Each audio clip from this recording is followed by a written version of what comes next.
I receive with grateful heart. I have learned from as early as I can remember, it is better to give than receive. Of course, giving is important, a way to practice generosity and bring blessings into the lives of others. But being a gracious and grateful receiver is important because it places me in the flow of abundance in a way that giving alone does not.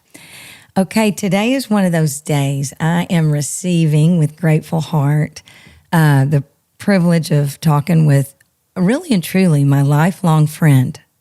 We met at St. Anne's in Beaumont, Texas. In the first grade. I was in the first grade. That's right. I was grown up. I was in the second. Yeah. I don't want to give anything away because I want it to be in your words. You have these two precious children, and then you discovered that Sash, our little Russian that we adopted in Russia, he started school, and I guess when he was in kindergarten, our sweet kindergarten teacher, Cecile Phelan, she came to us one day and said, I think y'all need to have Sash tested.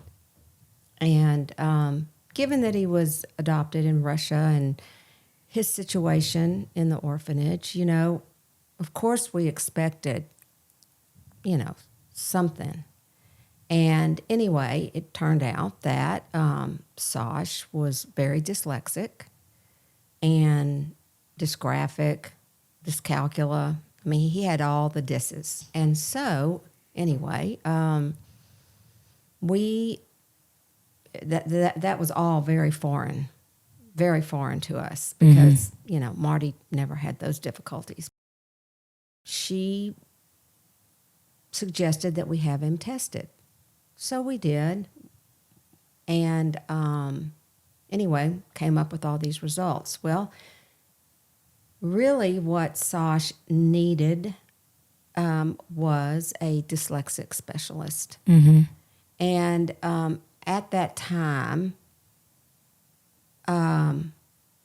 where we were, they just didn't have it. One day I was in the beauty shop, and I was sitting next to this lady, and I was telling her about my son and that he was very dyslexic, and he needed to be tested for dyslexia. The lady looked at me and she said, well, I'm Jeanette Davis, and I am a dyslexic specialist. And I was like, you got to be kidding. Unbelievable, right? I was like, I've heard about you. I didn't know how to get in touch with you. And there she was sitting next to me. So anyway, she said, bring Sash over to me, and I'm going to do this testing on him. Mm-hmm. Well, she did, and he was very dyslexic. Mm-hmm. And Jeanette started doing some of the Neuhaus training, which is a specific dyslexic program designed to teach these dyslexic children how to read. Mm-hmm. And Jeanette started working with them, and then she retired. And so he had just gotten started with the dyslexic program, and Jeanette retired. And then so we started looking for more dyslexic help. And at that time, there was really none to be found. Fast forward, we're going into second, third, fourth grade. Jeanette did come back for a while, and she did some more tutoring with him, but he never got the complete program that he needed.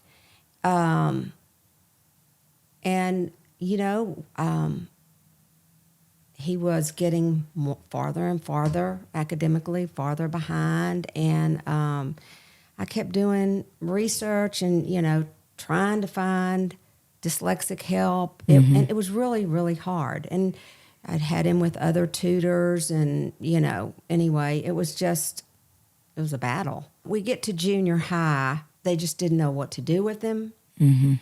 But he pretty much got thrown in a corner. And thank goodness for our wonderful, wonderful tutor that we had, Judy Kovac. She was really an advocate for Sash. I call her our little angel. Mm.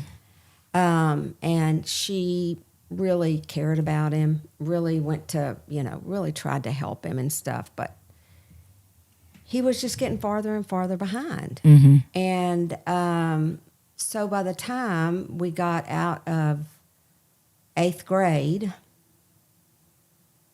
I knew that how far behind he was. I knew that he needed a whole lot more. But, and I kept looking and looking. Anyway, we did a year at the high school first of all, let me rephrase that. We took him, he went to a little high school, just to sum it up, that was a dead end. Mm-hmm. Not the support. Not the support. And training. They didn't have it to offer it, sounds like. No, they really didn't. They really didn't. We were forced out of there, and we had no other choice. Actually, it was the first day of school, and thank goodness Charlie was there with him, because he went to his first class, and they said, "You're not enrolled here." Oh, y'all did not even know. And this is the first day of sophomore year, correct? Did not even know. Yeah. And it, Charlie was in the office, tried to talk to the principal. Principal wouldn't talk to him. Finally, Charlie was like, "Sash, get your stuff. We're leaving." Mm-hmm. So we had no choice then but to go to the public high school in Beaumont. Mm-hmm. School had started. Here we Right. go. Here we go. Anyway, that was a total disaster. Sure. That was an absolute total disaster. Because now, let me just make sure here at this bookmark. You're in the public school in Beaumont that, many of the public schools have programs that supposedly Right. are to support some Right. of, and I'll go with your word because I don't know what the word is, but the disses. Right. Well, we thought that they were going to have a program for those disses. They did not. Right. They did not. As a matter of fact, the little diagnostician that tested him, I don't know what kind of testing she had, but she was like, "He doesn't have dyslexia." Oh, goodness. And I was like, "Honey, Yeah. I don't know where you got those scores or how you got those scores, but that is so wrong." Mm-hmm. And anyway. So that began your journey to search out and not only find a place for your precious Sash, but to find a place for people with similar situations. Exactly. And to share with others. I'm covered in chills. Right. I was like, this mess is turning in now to this beautiful journey and mission and helping others. It really, back then it didn't look that way, but it has turned out that way. So wow. Anyway, we did, gosh, I searched and searched, and my sister was the one that, she called me one day and she said, "Cynthia, I have met this really nice woman. Her name is Gwen Kinney, and she is a psychologist, and she herself has got 3 adopted children from Russia." Wow. And so you know what? I want you to get in touch with her. So I, get in touch with Gwen Kinney. Sasha and I go visit with her. She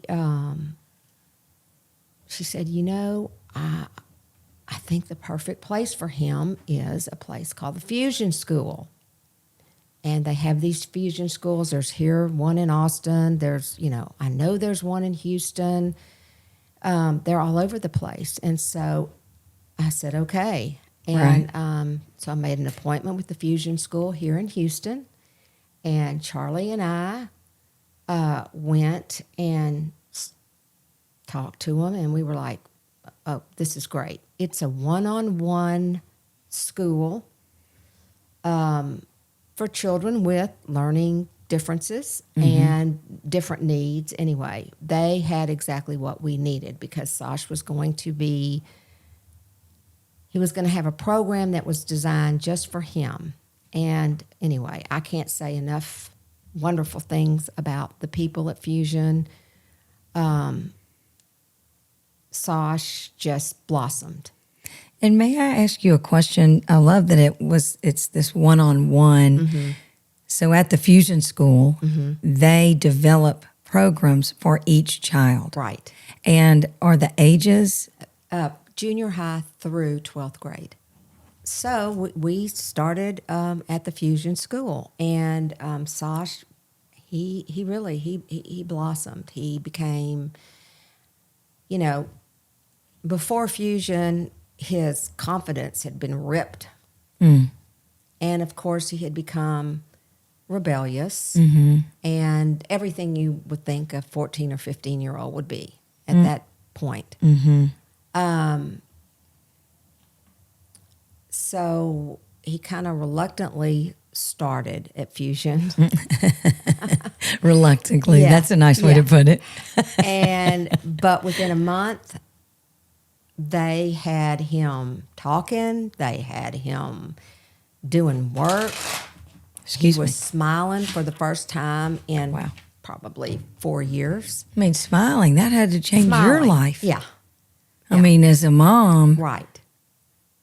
to have a child that hadn't been smiling. Right. And that was within a month of starting. That was in a month of starting. Wow. The teachers, they're so dedicated to teaching the kids and wanting the kids to succeed and, making the kids feel like they have worth instead of, throwing them into a corner. Wow. Going, what's wrong with me and why am I so different? And we're not just talking about the education of children here. It's the education of the teachers. Exactly. It's the education of the teachers. Yes. And so many of these teachers, they just didn't have what we needed. They didn't have it. I mean, I was always searching for, some help. We're afraid to ask for help. We are afraid to say, I don't know what to do. Meet me where I am. It's just so, thank you for that example. So, well, and, no, I wasn't, I had brought this child here from Russia. And I just wasn't going to accept failure for him. You were only going to accept success for your child. Period. So now we're graduating. And it's like, okay, what next? And, we looked at IT schools. We looked at junior colleges. And I was like, this is just not right for him. And I really want him to have some kind of college experience. So I started looking at the different universities and, trying to research what kind of programs they had for kids with learning disabilities. And one day I just happened to look at the University of St. Thomas. And they, a a lot of the universities were offering online classes, and I kept going, no, it's not right, not right. And there was an article, or I don't really remember what it was that I came across, but it was information on a program that they were trying to start at the University of St. Thomas. It was going to be a pragmatic program designed for children with learning disabilities and, kids that were very, kids that could definitely learn. They just didn't learn in the traditional manner. Setting. Mm-hmm. And anyway, so I called Fusion, and I talked to the director at that time, and his name was Zach. And I said, Zach, here's this program, University of St. Thomas. Looks like that it's going to be like a full-time, it's an associate's degree program. Can you find out? What can you find out about it? He goes, let me call you back. So he calls me back, and he said, I found out that the lady you need to speak with, or the dean you need to speak with, her name is Dr. Terra Tores. And so he said, why don't you call her and let's set up an appointment with her? Mm-hmm. And so I did. So I called Dr. Torres, and she met Zach and I at the little college cafe right down the street from University of St. Thomas. Forgot the name of it. Anyway, we all three met that morning, and she told Zach and I that she had found this program. I believe it was at the University of Arizona. And anyway, she was in the works of getting this program started at the University of St. Thomas, and that she was interviewing students. They were going to start the program in the fall. And so Zach was really excited, because that really did, that was kind of an answer for some of the kids at Fusion that were graduating. Sure. And I just was like, oh, wow, this is it. This sounds perfect for us. And so anyway, I continued to talk to Dr. Torres, and Sash went for an interview. They accepted him into the program. Way to go, Sash. And he started, and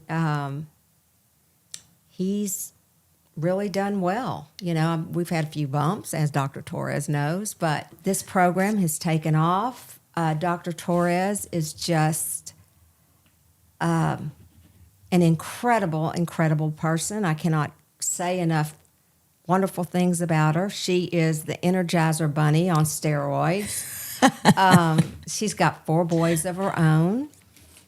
And now she has taken the program from an associate's degree, and now we have got a bachelor's program. And the bachelor's program hopefully will, if everything goes as planned, the bachelor's program is going to start in the fall, and Sash will continue on to a bachelor's program. Unbelievable. And he realizes he is smart and he's important. We can say it all we want, but he feels it. I think he does. He was in the first class, and they will be the first class that will be graduating in May. So how many kids started in that program when it was this associate's degree and she was interviewing? How many kids are in that class? I think there are 12 to 15 in Sasha's class. You'll have to ask her. But the program has tripled. So it's not inexpensive. No. I want to make sure everybody knows that there are scholarship opportunities, correct? There are all kinds of opportunities I do believe. You'd have to ask Terra. We'll make sure Terra shares yes, that. she will definitely share that with you. I'm so excited about meeting her. I can't wait for you to meet her. Oh, my goodness. And, you know, so as of today, as we sit here together, which is so much fun, by the way, we're here, and that precious child is at school. Yes, he is. Oh, my goodness. And does he live on campus? Does he live with y'all? How does, what's that situation? He is actually in the dorm, Oh, yeah. but likes to sleep in his own bed at the apartment. Well, of course. But he does spend lots of time at the dorm with his friends and stuff. Which is huge. And the Yes. dorm is just like people are in business school and they're in the Exactly. different schools. It's just another one of It's the just- schools within the university, That's exactly right. which is as it should be. You know, Right. thank Exactly. you, Father. Let's just say that a lot. Yes, yes. And so he has got, a college experience. And what is, maybe one day Sasha will come talk to us. Hopefully he will realize he is changing lives. He's changing communities. He's changing education. He is part of the growth of what I believe is the foundation for all of us, and that is education. Right. It's this labeling. Labeling. Exactly. It's this labeling that goes on. If we become curious, then we're able to educate ourselves through other people's stories, which is what we're trying to do here, right? But just because you have those disses does not mean that, you're not capable of learning and succeeding. And thriving and realizing that everyone's worth is the same. That's right. Cynthia, I cannot thank you enough. Your story's amazing. And it takes on a whole lot of other stories, by the way. I mean, I hope that we'll get to do this again and we'll talk about the beautiful decision to adopt. I mean, think about all the people that you and Charlie and, your precious Marty and your incredible Sash, the lives that you're touching through your example. And I just want to thank you for that, for being so inspiring and for sharing and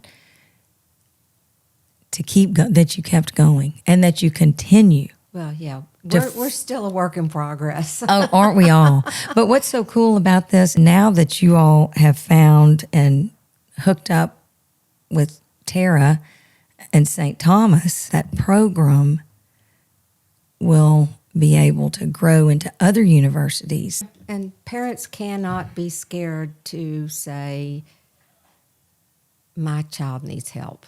Oh, my I think God. so many, especially so many of the younger parents, they don't want their child to be different. But it's so okay. It's so okay. Thank you, Father. I want to say thank you, Cynthia. Thank you, Sash and Marty and Charlie and Terra. And but so a parting word from you, Cynthia. Where you are right now, what would be something that inspires you or you hope people get from this story? What is something you want to give us some instruction? Don't give up. Don't give up. Don't give up. Okay, so you know how I am. I'm going to spin that and I'm going to say, keep going. Thank you. Thank you, Carol. This is ourselves under pressure.